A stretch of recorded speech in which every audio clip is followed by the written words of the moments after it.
Hello, Senior Stoner fans. It's the real Senior Stoner back at you for your dab of the day. Well, I'm in a tough spot, everybody. I really am. Not only am I in a holding pattern, but I've been told operate by one good doctor and don't operate by another good doctor. And if I go to a third and they say any one of those things, you really can't do it because it's not 100%. It's like, God forbid, being in the execution situation where you have to have 100% agreement. It has to be a unanimous consent among the jurors, or else they can't do it. It has to be beyond a reasonable doubt. And I got to tell you, I'm reading about so much hardware pulled out of people. It's unbelievable. So what I'm going to do and how I'm going to maintain life going forward right now is I'm going to still have hope. That's right. And the hope is something alternative will be available to me. So I don't have to stay in this box I'm in right now. I'm in a box. I'm really boxed in. I call it boxed in or bookended. Can't move left or right past the bookends, and you're boxed in top and bottom and all around. And what has to happen is there has to be something that changes to make the box go away or make the bookends go away. Right now, Senior Stoner's not able to do it physically himself. Things have to kind of happen I have to get an opening, like O.J. Simpson would as a running back. Just get that little opening and be able to go through the hole. So what I'm going to do is I'm going to lay low, but not as low as I've been laying. I'll tell you why. Because there's hope. And with me, what hope is allowing me to do is breathe. I have goose pimples from it. To breathe and let that air come out. I have goose pimples all over my body now because it's exciting. It's a tenuous but an exciting situation. You don't know what you're going to be offered, if anything. But what if somebody says to me, Mr. Senior Stoner, you've been on opiates for over 30 years. We're going to take you off opiates and put you on some other medicine that's going to really help you. I'm going to go, what? Because I'm afraid, excuse me, of losing the pain control. That it taps down. Because you imagine without the pain medicine what I'd be like? But that's what they're going to want to do. So instead of me being afraid of that, when I meet with this special pain management guy and start getting all nervous when he pulls away my Vicodin and stuff like that, I want to tell you all that I've already started to reduce it. When I can, I'm taking 3/4 of a pill. And when I can, I'm going to take a half a pill. Because I did it myself to get all the way off of it. And I'm going to do it myself again. This time, hopefully with the help of a physician. But the reality is, I know what it does for me. And I'm not here to get high. Not with a pill. And that's the great thing, unfortunately, about people in pain. And I've done a lot of reading on this. If you are taking Vicodin, Percocet, something stronger, you're hanging out smoking a couple of joints with your friends, watching TV, you're getting high. You're a drug addict. If you're taking Vicodin, Percocet, or something stronger, and you're moaning in pain, and you have horrible pain somewhere in your body, it just won't go away, you're not a drug addict. You're not even getting high on it. It's helping the pain, hopefully. So what has to happen here is I have to give myself kind of permission. Two things. Maybe you would have to do the same thing. So we have to do it. Give ourselves permission to have hope. Give ourselves permission to not be negative every moment of the day. Give ourselves permission to do another important thing. You know, they grade pain 1 through 10. 10 is you're in the hospital. 7 to 9 are it's all you can think about. And I'm like 7 to 8 world. All you can think about, all you can talk about, all you want to think about, all you want to talk about. So when poor Mrs. Stoner gets home, all I start doing is talking about what happened at the doctor's. I talk to the new doctor. Here's what they say. She's having her fill of it, I must say.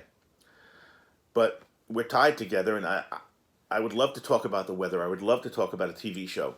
But I honestly can't think of what's more important to talk about than these types of serious decisions that affect you the way they affect people with surgery and not having surgery. So, plan of action. No new plan of action. Next week, I see the 2 doctors from the doctor named God at the University of Medicine and Dentistry who thinks I have a syndrome instead of all this stuff. that this stuff is caused by a syndrome. Musculoskeletal stuff is there, but you're not receiving the right messages from your nerves. Logical. But you still have to wait. You still have to take the pain you have. You still have to find ways to move through the given day. And God willing, I'm finding ways. I am moving through the day. And you know what? I'm going to be okay. There are dark times, though, and you've seen me in them. Others of us have them all the time. The dark times are simply when you don't have a direction. The dark times is when you don't have a hope to latch onto. I've got a hope to latch onto and a direction. It's exciting for me, even though I'm not having anything happen. Does that make any sense? Now, I'm hoping on all hopes it's not false hope.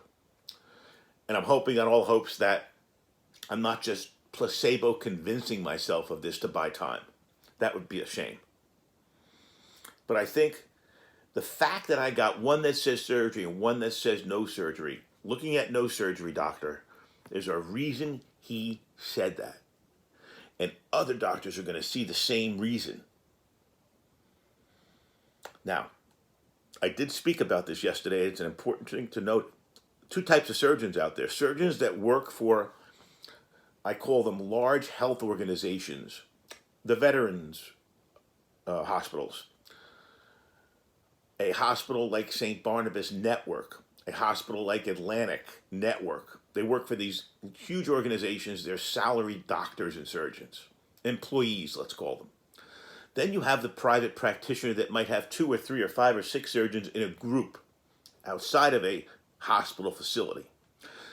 Unfortunately, the doctors on the other side, outside of the hospital facility, because of my sales background, and because every time I walk into an office, there's every example of every kind of fusion, gadget, and installation they can put in your back sitting on a counter. At the hospital for special surgery, there was nothing, not one poster on the wall. The private guys, unfortunately, if they don't cut, they don't make money. The guys attached to hospital for special surgery, as an example, they're salaried employees. They don't want to cut unless they have to. So your threshold might be different. The guy in the private practice said, we have a 95% success ratio, but I only got a 2-year track on it. The guy in New York said he's been pulling them out more than he's been putting them in. That's more than 5%. So you have to factor all that stuff in when you make your decision tree on a final decision about what's going to happen with surgery or not. Think about it. It's not a black and white. Isn't that amazing? You'd think you walk in, they say you need the surgery, you sign up and you get it. You go to another guy and he says you need the surgery, sign up and get it. You go to a third guy and he says the same thing. Now you pick one of the 3. If you go to 2 guys and they say the opposite thing, you're not picking either one of them.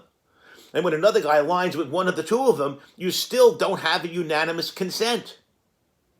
Very difficult situation for anybody. Do a double button hit and take the edge off first thing in the morning. What do you say? Cheers out there, everybody. Let that dab train keep on rolling.